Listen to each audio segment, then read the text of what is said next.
Nanded police کی ایک team نے چہارشنبے اور جمعرات کی درمیانی شب تشدد سے متاثرہ مہاراشٹر کی پربھنی شہر میں بتایا جا رہا ہے کہ گشت میں اضافہ کر دیا۔ پربھنی میں گزشتہ روز مبینہ طور پر ایک شرپسند کی جانب سے امبیڈکر کے مجسمے کے پاس رکھی آئین کی نقل کو نقصان پہنچانے اور توڑ پھوڑ کے واقعے کے بعد شہر میں تشدد پھوٹ پڑا۔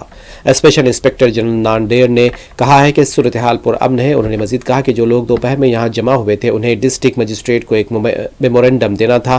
ان لوگوں نے کچھ دکانوں، سی سی ٹی وی کیمروں اور ہورڈنگز کو نقصان پہنچایا۔ پولیس کو حالات پر قابو پانے کے لیے طاقت کا استعمال کرنا پڑا۔ پولیس کے مطابق تقریباً 50 افراد کو حراست میں لیا گیا ہے۔ ان کے خلاف مقدمات درج کرنے کا عمل شروع کر دیا گیا۔ پولیس کی طرف سے آج تشدد سے متاثرہ علاقوں میں فلیگ مارچ کیا گیا ہے۔